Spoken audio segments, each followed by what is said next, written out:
Welcome to the Commentary Magazine Daily Podcast. Today is Friday, May 2nd, 2025, although I got to confess we are taping this on Thursday, May 1st, 2025, so there might be some day confusion here. If we don't identify the days properly, you will have to excuse us. I'm John Budhortz, the editor of Commentary Magazine. With me, as always, executive editor Abe Greenwald. Hi, Abe. Hi, John. Social commentary columnist Christine Rosen. Hi, Christine. Hi, John. And Washington commentary columnist Matthew Continetti. Hi, Matt. Hi, John. So we promised, and we are delivering a mailbag episode. We called for questions from our listeners, and you have responded in the hundreds, and there are just so many, and there's so many are good. And so we're going to try to get through as many of them as possible. And I'm going to start with one that deals with what we just went through right now. And here is, although one of them involves Seth Mandel, who is not on today, David Harris asks the following: why do the voices of Abe, Seth, and Matthew all sound exactly the same? Hi, John, hi, John, hi, John. Are they robots? Sincerely, David C. Harris. Now, I don't think that you guys sound like robots or that you sound the same. And I'm trying to recall how we developed this trope of my saying hi blank and then you saying hi John back to me, and I have literally no memory of how this started. But I think, Abe, it must have been earliest days, right? Did we do it like right from the very beginning? As far back as I can remember. So that was 2015 when we started the podcast with Noah and others, and so Noah Rothman. So, but I have to say, I don't think we sound alike at all. Any of us sound alike. I think this is good to be the token. For people who don't know us, our voice sometimes sounds alike. I actually differ with the reader. When my wife is listening to the podcast and I'm around and I overhear it, I think John and I sound vaguely alike. It's hard to distinguish sometimes when each of us is talking. No one can ever understand their own, like, hears their own voice properly, though. It's like one of those weird things that you can't, when you hear your own voice on a recording, you can't believe that that's you, because of course when you speak, you hear your voice through your ear as you're speaking, and so it is a very strange. I do have a recommendation for the listener, though. Oh, yes. In order to tell everyone apart, all he needs to do is go to our YouTube channel. You know, it's been a while since I made the plug. Yes. But you go to the YouTube channel, find the Commentary Podcast. Each episode is there on video for you to watch on your high definition, top of the line smart TV. And all you need to do, you don't even need to watch it really, but just like and subscribe our videos. I'd like us to break 10,000 by the end of the summer. We're at about 95. I'm not sure we're high def ready, though. This is hold my on. concern. Well, ready or not, we're there. I will say, someone complained, Christine, that your background, you should have a AI background, because your background is too. I like your background because if you can't see it, you see Christine, you see diaphanous curtains, it's heavenly, covering the doors, and then a white wall. It's the router. I sit next to the router. It's the room in the house. I like it. I have a bookcase behind me. Abe has this very odd painting behind him, and Matt, depending on, either has a bookcase or has the office wall at AI behind him. Anyway, we have 9,500 subscribers on YouTube. It would be fantastic if by the end of the weekend, the people who are listening here, just go to YouTube and hit subscribe, Commentary Magazine Podcast. If we get over 10,000, that would be very exciting, and I will offer my deepest thanks next week if that should happen. Okay, now, here's another interesting point from Dana Lynette Silber, which I think crystallizes something that has been getting to me since October 7th and the attacks of October 7th. And she writes the following: bring them home always seemed to me like a misguided slogan. It's an internal message that puts pressure on the Israeli government. If it was release them now, you terrorist thugs, and it was widespread starting on October 8th, it would have achieved the desired result, or at least more of a result. Is it too late? So release them now rather than bring them home. I am in complete agreement with this. I'd love to hear what you guys have to say. Yeah, I completely agree. For a while now, I've been thinking, it should be let them go. Let them go. It's Hamas's responsibility. Right. Hamas is keeping the captives underground. And the bring them home does absolutely put the onus on the Israeli government by the mechanism of peace negotiations. So I very much prefer let them go or release them now. It is up to Hamas ultimately. And I think there are actually a lot more supporters of Israel who feel the same way. And so I would just use it in your own speech, right? Yeah. Rather than try to compete with this slogan, which is so powerful. Just in your own speech, just say, just release them now or let them go. Yeah, didn't J.D. Vance make this point, I think, previous to the election? He was talking about this, and he, of all people, he I think had made this point. The only thing I disagree with, I don't know that it would achieve the desired result, but right. But it would be a much saner, moral, healthier way to frame the issue. Yeah. Can I also add that if I've been struck since October 7th at how few of our celebrity industrial complex that loves to jump on any sort of social justice bandwagon and remember that campaign, Bring Back Our Girls. The girls that were kidnapped, who were not Americans, who were not, but suddenly it was this global thing of bring back our girls. Boko Haram, right? Boko Haram, yes. Yeah. So then even Michelle Obama was like, bring back our girls. And that is a very powerful moral message because it says, you know what? We do not tolerate the kidnapping of children under any circumstances. Where is that message with regard to the children that were kidnapped by Hamas? That's what I want to know. This is a global issue, in my opinion. And that lack of moral clarity is very telling. We got a bunch of variations on this question from Drew Legondo. And so he is representing about 15 other people who have asked pretty much the same question of us. In the age of new media, in which a Joe Rogan podcast reaches far more than the nightly news and is often the only source of current events for many people that day, or is their primary source of political commentary that week, what new standards should apply, and how might the listening public be better educated about such standards? So this goes to this revolution as the traditional media sail into the sunset, and this explosion in new media in the form of podcasts and others, and unconventional substackers and various other people. Like there is no professional code of conduct. Now you could say there never really was a professional code of conduct in the media, that a lot of this was a self-protective device, guild protective device to say that we were objective so that we could then be not objective and then say, but we're objective.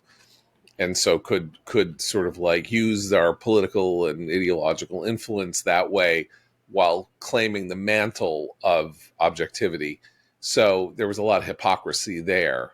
But it is this question that is bedeviling people, which is what happens when you put a Holocaust denier spends 3 hours on on Joe Rogan's show or Theo Vaughn's show or one of these shows that has 10, 11, 12 million listeners, many of them people who barely have ever even heard of the Holocaust to begin with. I have no answer myself to this question. Any of you want to attempt to suggest how some version of standards might emerge? You can't impose retroactively standards. I think everyone should approach all of these new outlets with radical skepticism, the same radical skepticism that I think anyone of a conservative bent has approached toward the legacy media for a long time. It is disturbing. What I don't like to see is the White House platforming new media and giving new media seats to anti-Semites as they did this week. I'm very keen on them having non-traditional media sources represented in the press pool.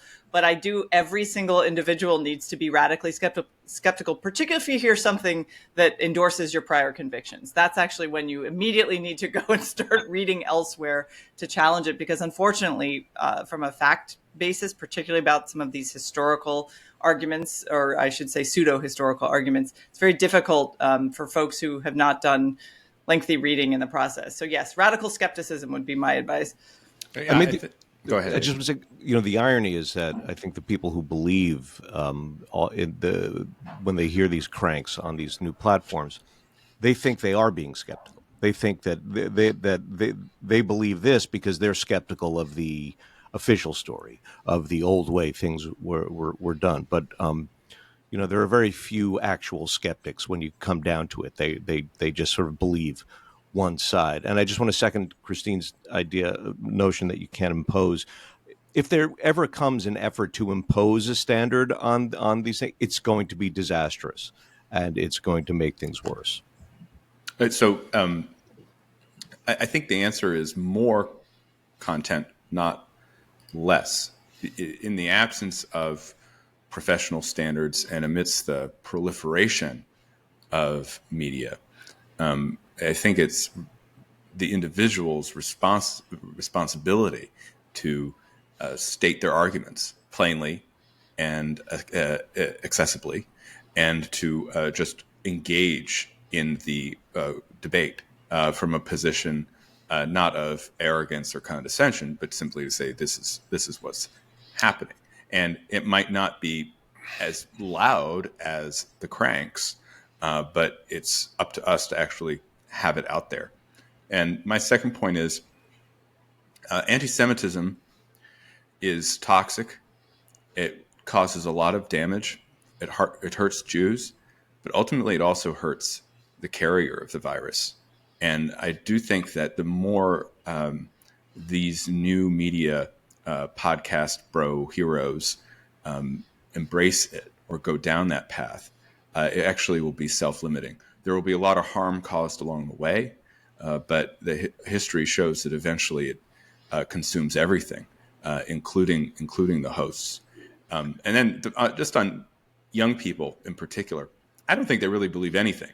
So, you know, they hear all this stuff and it's like, yeah, okay, yeah. And then they don't really know anything either. They're just kind of moving in this sea of ideas and content and information and kind of eke out an existence the best they can. So this radical skepticism you suggest, Christine, I think is already hardwired into a lot of young people in particular. And what it means is that as awful as some of these messages are, they could just be kind of like running like water off a duck's back. Well, 30 some odd years ago, driving in the West on a long vacation, sometimes driving late at night, I came across this show, which is a kind of originating show for all of this that people don't really understand. Art Bell's late night radio show. Now, why do I say this? What connection? Art Bell, who had UFO people and, you know, wormholes to other galaxies people. It was sort of this crank, the original crank nonsense, crazy pseudoscience show. And it was incredibly compelling listening. And why is this like Rogan and stuff like that? Because all of it had these two things. One, pseudo-scholasticism, that the people who came on would cite documents about Roswell or whatever. They would cite documents, papers, reports, things, you know, as though they were like speaking footnotes in an academic journal while they were talking about things that were totally bananas, but that they were placing in a framework of scholarly legitimacy. So that's one thing to watch for. Not that I think people who are listening to us need to know. Like, I think we're already, probably most of us who are here and listening would already come to this. But that the more people cite, the more people who say they are just asking questions, then cite weird footnotey things that prove something, far from it being empirical evidence, it's time to put your BS detector on. It's almost like because what they're willfully doing is denying common sense. So they're trying to use this framework to overcome people going, I don't think you saw an alien walking down the street. It's like, no, I mean, there were 15 separate reports on the night of August 11th, 1953 or something like that. So there is. They're trying to blunt Occam's razor, right? Occam's razor is usually the simplest explanation is the right one. But with all this material that they throw out on page 738 on the 18th volume of the Warren Report, there is a testimony from someone who swears he saw the second shooter on the grassy knoll. Hence, it was a conspiracy led by Lyndon Johnson, right? Yeah. But that when it's common sense, it's one guy. Yeah, he took the shot. He's a communist. He had a beef with the president of the United States who tried to overthrow Castro. I totally agree with you, John. Right. You know what's so interesting about that, John? I just want to say that is that Art Bell, the focus or the emphasis of the show was not political, though. No, it was the opposite. Time travel and aliens and telekinesis and whatever else, right? Except for cover-ups. Except that it was all being covered. Oh yeah, there was. The government knew and was covering it up. That's a lot of CIA stuff. Yeah. What's interesting to me though is that Rogan kind of started that way.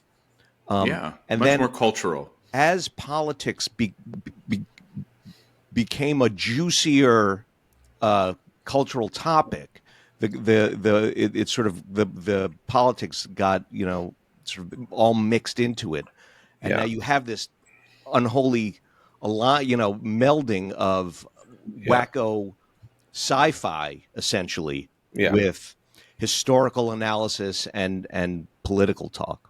And then some pseudo-religious stuff like Tucker Carlson claims that he was attacked by a demon, claims he was literally attacked by a demon. So that's also something you would have heard on Art Bell. Oh yeah. 35 years ago, the young Tucker that I knew would have laughed at and made fun of, and yet here we are with Tucker being attacked by demons. So let me move on to this is a very deep. There's no way we can answer this, but Michael Schaefer of Omaha, Nebraska says much of the political commentary casts blame, rightfully so, on politicians for our country's problems, be they fiscal, foreign policy, or even cultural. But what role or how much responsibility does the electorate have for the current dysfunctional political climate we find ourselves in? Total responsibility. Yeah, I was going to say, in a democracy, of course it's our fault. It's the people. Total responsibility. Total responsibility. And of course, the very fact that all politicians seek as their first order of business to absolve voters of any responsibility. Of course. Well, I mean, classic example of this, I was speaking earlier this week about entitlement, right? And especially in the sense of, entitlement having to do with your identity or status as an immigrant or other protected class. But of course, there's also the entitlement, right? I mean, for much of the 20th century, when we said the word entitlement, we meant the claims that the individual had on government, right? And the government promising an individual something, typically support for retirement or healthcare. And so where have we arrived? We have this massive multi-trillion-dollar debt. We have huge trillion-dollar deficits. We have interest on our debt now costing more than our annual defense budget. And what's the one thing that both parties agree we cannot touch? Well, it's the drivers of that debt. It's our health. It's primarily our healthcare spending, primarily Medicare, our government health insurance for the retired, and to a lesser extent, our Social Security program, our income support for retired. And so, yes. So why don't they touch that? Because they know that they're going to be punished for it at the polls. So that's it. That is the voters. That's our sense of entitlement. We don't want to give up what we have, and unfortunately, that's leading us into a very dangerous place as a great power.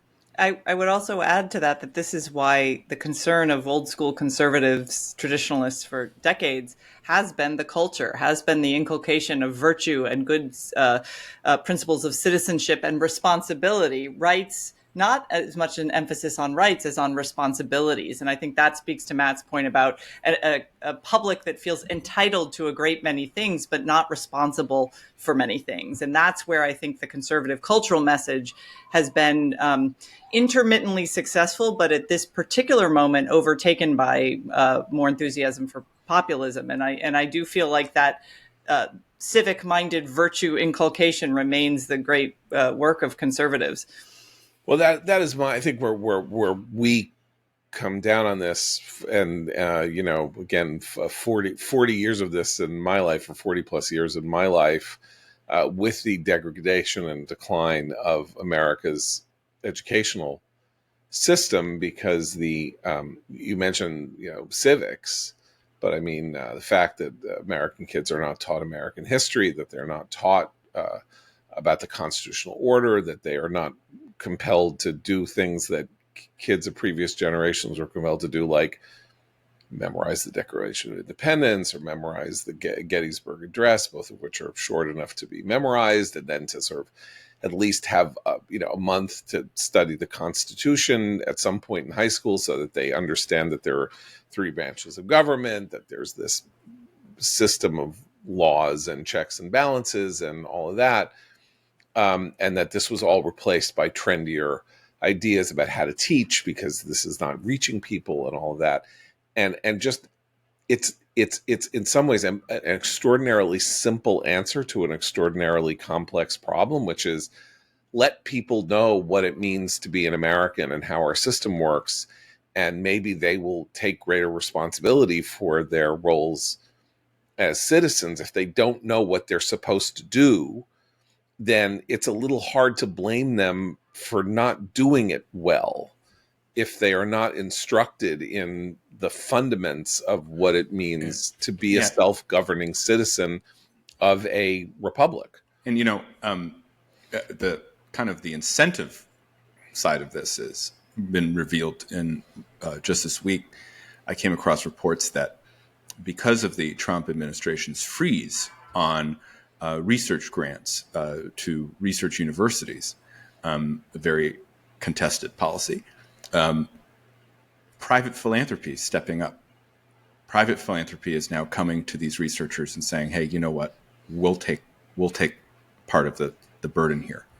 Well, that's exactly what conservatives have been arguing for since the New Deal. The idea that when government takes on more responsibility, you think that it's lessening your burdens, but when in fact it is just displacing the cost, and in fact eroding the civic culture of individualism and private initiative that has made this country great.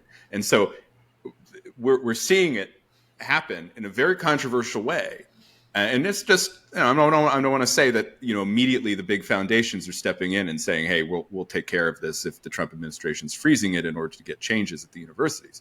But it was just a very clear example of how once government actually decides to work against the entitlement mentality, people do step up and take responsibility. Look, when federal government was very small, and there were maybe two institutions in the United States that were created by the federal government outside of government, right? Like the post office, the Library of Congress, yeah, right, and the National Archives, and the post. Oh, okay, so there was no Smithsonian. There was no national museums. There were no national nothing, right? And so in the course of the late 19th century, when America got very rich, all these institutions were created all across the country.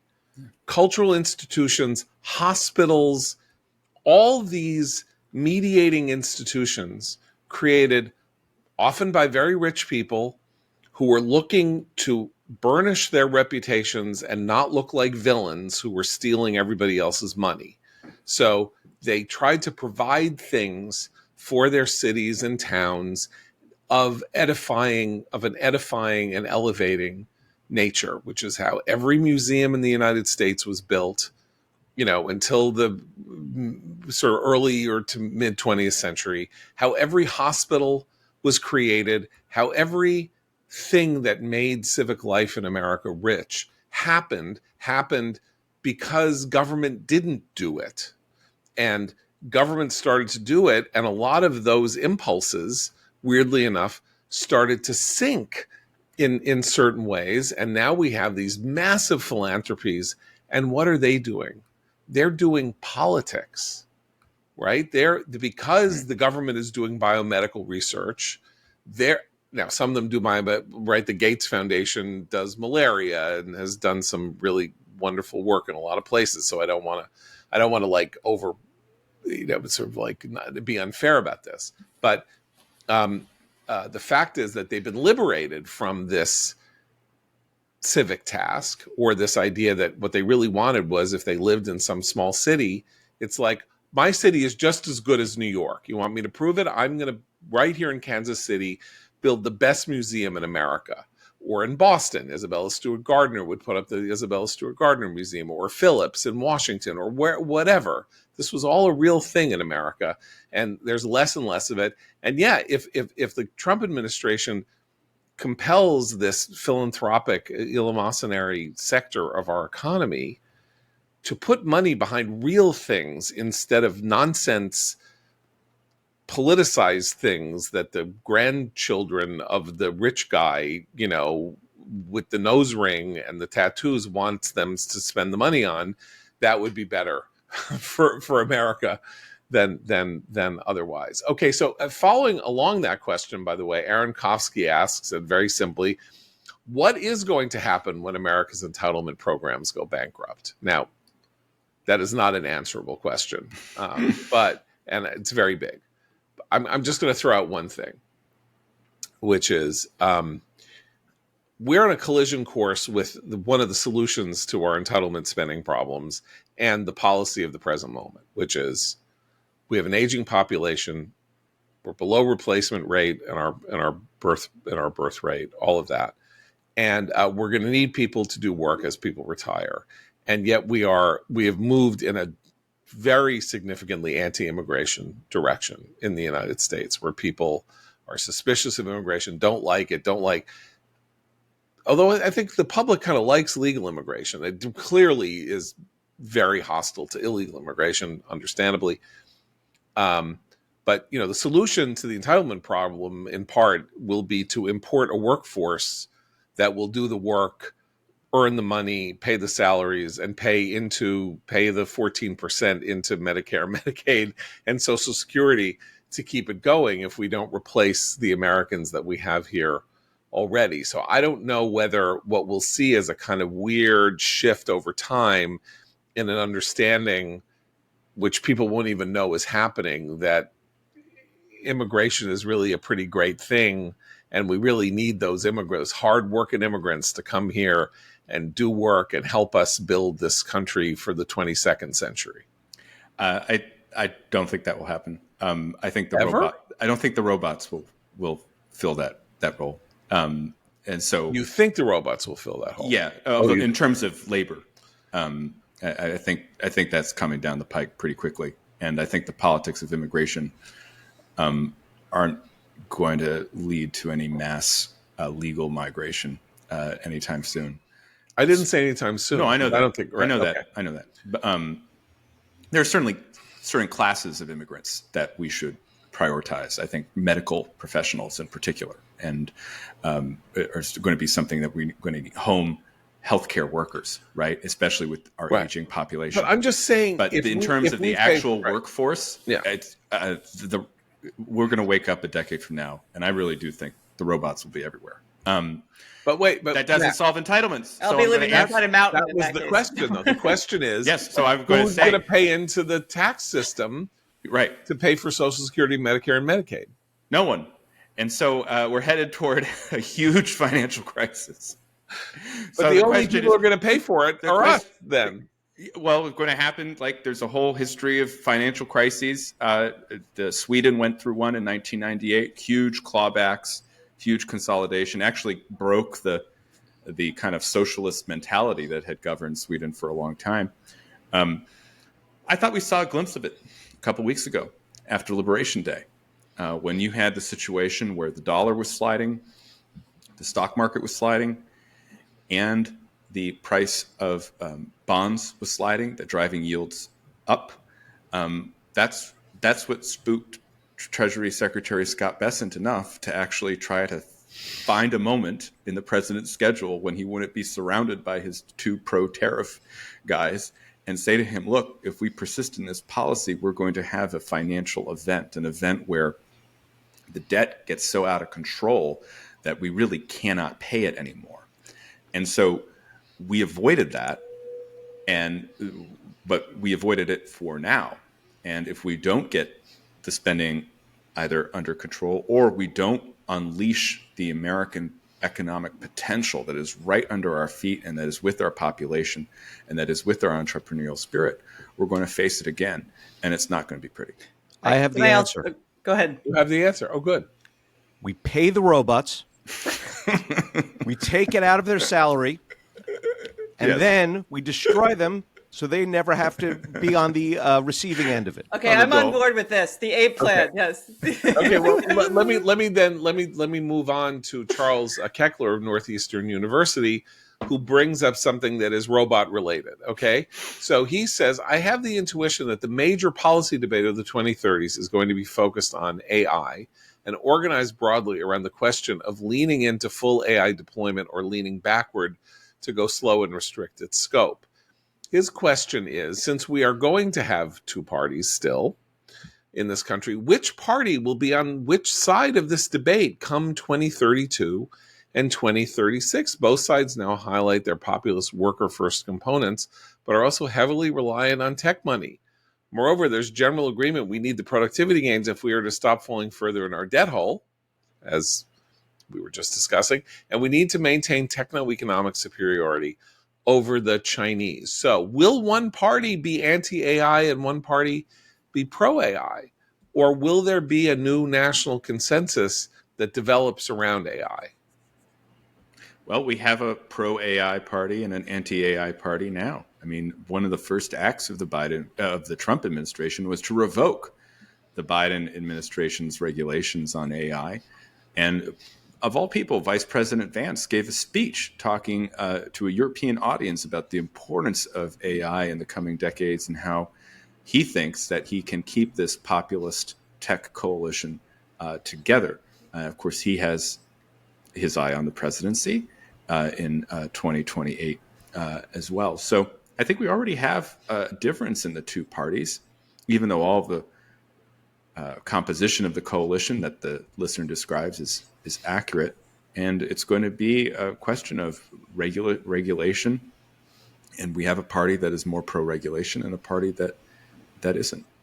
I would add, though, that it does depend on what sector of society is being targeted with the AI. So if you're talking about national defense and military application, I think there actually should be I hope, agreement among people on both sides of the aisle about when autonomous weapon use is safe, what the risks and benefits and rewards of that are.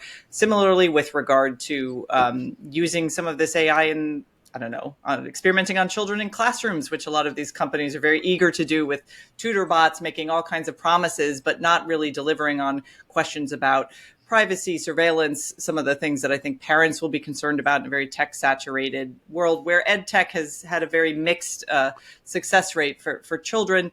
And also what this will mean for certain kinds of skilled blue-collar work. Are we going to outsource all that? Because that's the tension in the tech coalition on the right now with the Vance types and the very pro-AI tech types, which is some of these applications will replace human jobs. So what are the human skills that can't be outsourced to AI or that we choose not to outsource to AI? And on that, I'm not sure. I do think Matt's right. The Democrats' answer is always, let's just regulate the heck out of it. But I think there's a fair amount of suspicion on the part of the public still about those questions, that there's an opportunity for one of the parties to really engage those ethical questions that so far have been ignored over questions of just regulation and safety.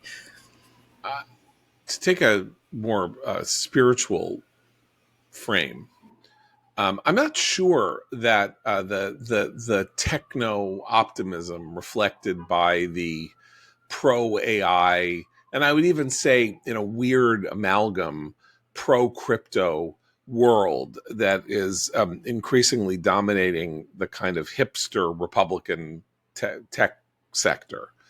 I think they're going to come crashing headlong into the deep questions that are raised about AI and humanity and the singularity and the question of what consciousness is and what it means to be a human being and what it means to have these simulacra of consciousness in the version of AIs and all of that. And the Republican Party is the party of people of faith, and the Democratic Party is the party of radical secularism. And radical secularism fits much, much more comfortably with AI if you're thinking about this civilizationally, than a party that is a party made up of people of faith.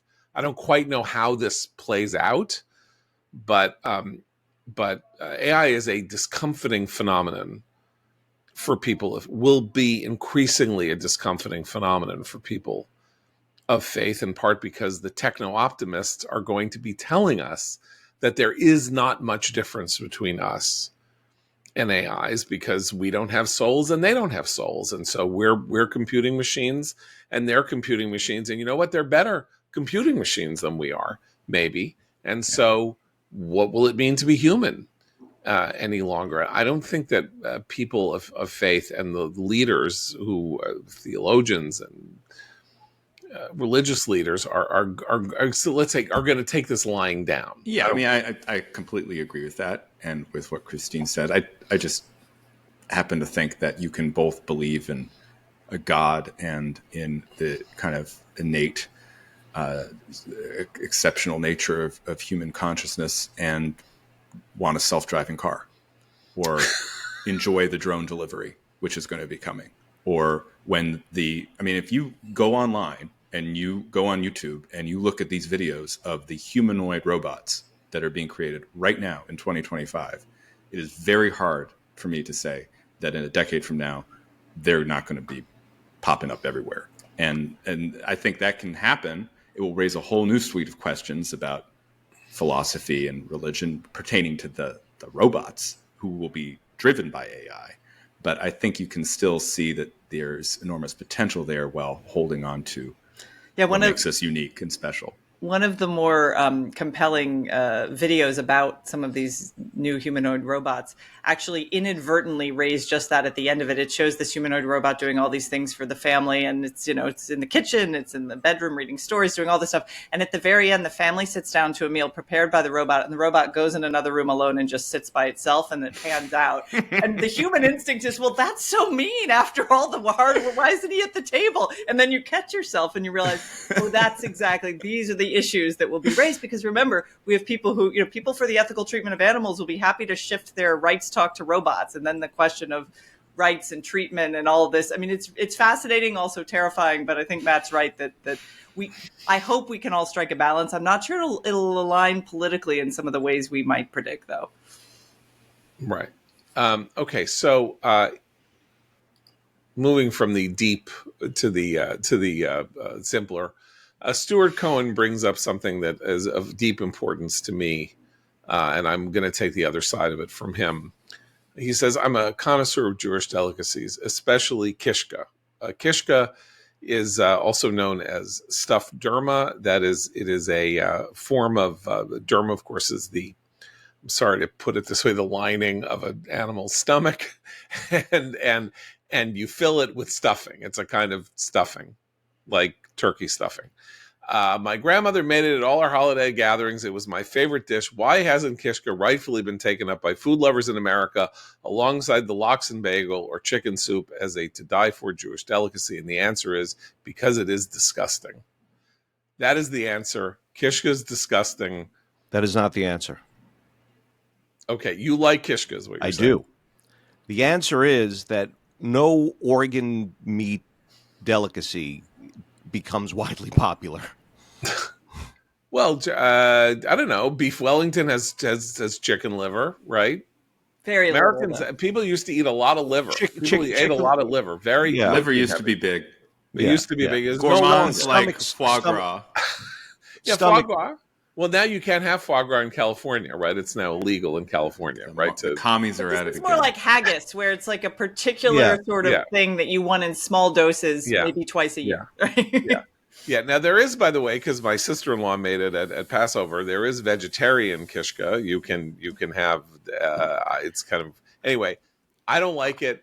What about knishes? I've seen fewer of those when I go out. It's amazing, actually. The knish should be the knish. I love them. Should be very popular. You get different kinds. You get your potato knish. You get your spinach knish. It's essentially a kind of. Do you like the flaky or the crusty? I'm a crustier guy than a flakier guy. I'm crustier. But too. the knish may be the next cupcake. Every now and then here first. I mean, isn't it just kind of this slow diminution of Yiddish culture, right?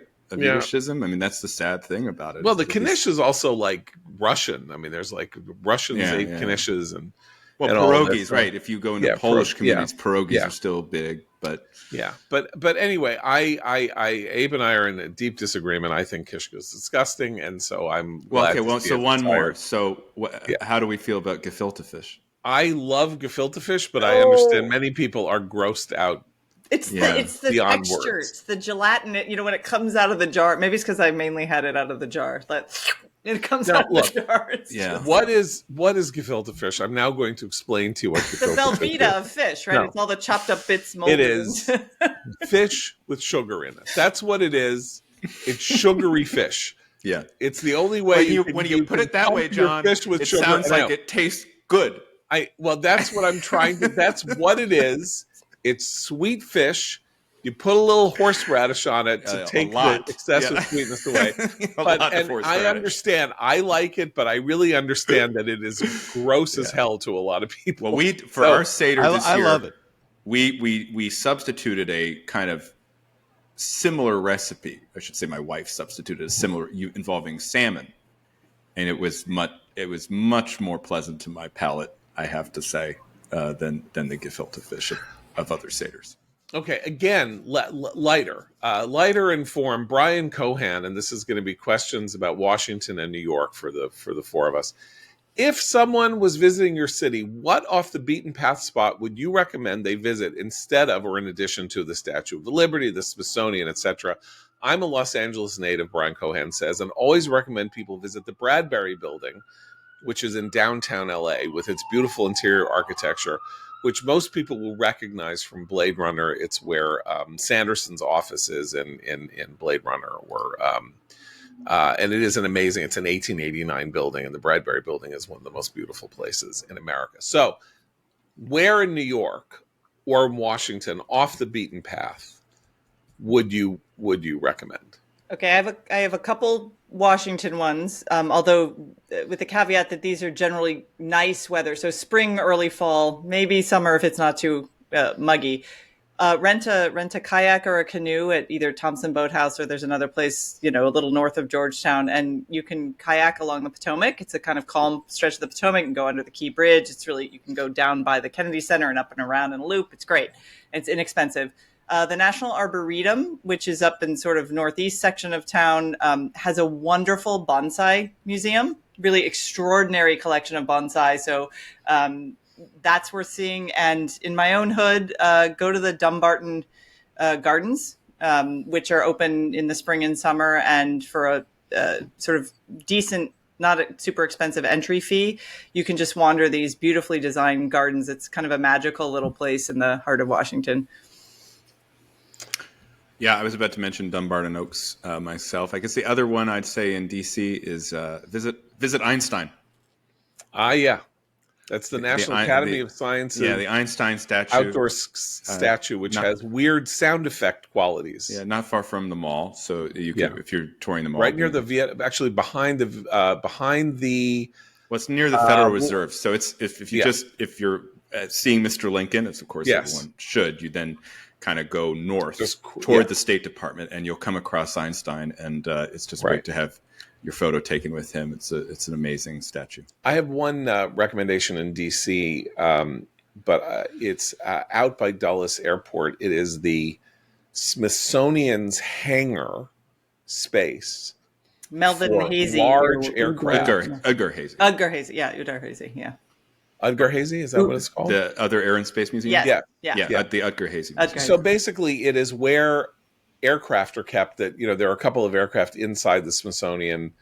But of course, the Smithsonian is a relatively small building, and that is one fantastic collection of things, particularly if you have a little boy in tow, Including a space shuttle. Yeah, spatial, and you can go spatial, nearby is one of those indoor skydiving places. So we used to hit when my boys were little. We'd go to that, and then we'd go do indoor skydiving, which is super so fun. I think it's in Chantilly, Virginia, I believe, which is about half an hour from downtown Washington if you're there as a tourist. So it may seem schleppy to do, but that is a pretty great thing. And by the way, there's a version of it, it's not a version of it at all, but outside of New York, a little further outside of Manhattan, near Hofstra University, near the Long Island Coliseum, there is something called the History of Aviation Museum that is almost unattended. And little known fact is that Long Island, aside from Kitty Hawk, right, which is where the Wright brothers took off from, Long Island was the place where aviation was created in the United States, and it's where where Lindbergh took off from, and Roosevelt Field, various other places, and so much of early aviation in the United States and in the world was done on Long Island, and they tell the history of aviation at this really wonderful museum. The development of most aviation was sort of like kit craft, amateurs, people building planes from scratch and trying to fly them themselves, developing. And then, of course, World War One came along, and then it was determined that this needed to become an industry, and an industry was built up out of it. That's the Museum of Aviation, the History of Aviation Museum in Garden City, Long Island, again, about an hour outside of New York City. Abe, do you have anything? No, this is actually the question I was dreading most. Really? Yeah, because in New York, I like most New Yorkers, I stick to about a 4-block radius. That's my beaten path. It's got everything I need. Occasionally, I'll venture out of it, but but also so much has disappeared. Well, can I say something in New York then? Yeah, please, and our sophisticated audience probably is already aware of it, but if you have the time and you're willing to take the bus trip, go to the Cloisters and see the wonderful museum of medieval art up in upper Manhattan. Yeah. Yeah, the Cloisters is a medieval art museum. It's part of the Metropolitan Museum of Art. It's built to look like, a monastery or something that was built in the 1930s, and it does have the bayou. It has some bayou tapestry and other remarkable pieces of That's a good art. recommendation. And by the way, also check out the neighborhood, because it's Washington Heights. It's kind of a secret to people outside of the city. Yeah. Yeah, exactly. Okay, so I think we'll do one more, and then we will thank everybody, and we'll keep doing this because this seems to be fun. And now we're gonna do something self-reflexive here. James Bucken, The novelist? not the novelist, because probably the novelist, of course, was I think it's John Bucken, but the novelist, the novelist who wrote the 39 Steps. Yes, died. Had a bit of an anti-Semitism problem. Yes, he was. Yes, he did. But anyway, here is the question that is asked over time. How do you avoid falling into the trap of audience capture? It seems like many conservative voices have drifted into extremes over time, possibly due to chasing audience approval. You all seem to have maintained your intellectual integrity. Thank you very much. It's very good. Resisting both MAGA pressures and the reflexive anti-Trump stance of outlets like The Bulwark. How do you strike that balance? Yeah. That's a great question. The answer is I don't pay attention to what readers say. Sorry. See, I was gonna go. As Really, long I as was the gonna checks go keep high and coming, say, I we're- figure I'm doing my job. So someone actually recently told me that the commenters on my new columns aren't very positive, and they asked me, "Don't you read them?" And I said, "No, I don't read any comments." She's like, "Why?" I said, "Well, I don't like being told negative feedback. I don't." See, I think a lot of people get into audience capture because they get the negative feedback and they're like, "Oh, I'm doing something wrong. I gotta make sure that to make sure I get the better reaction." And yes, unfortunately, 20 some years now, I've just See, I just pay no attention. No, I think it's something more high flown, though. I think we're all natural contrarians, but about slightly different things.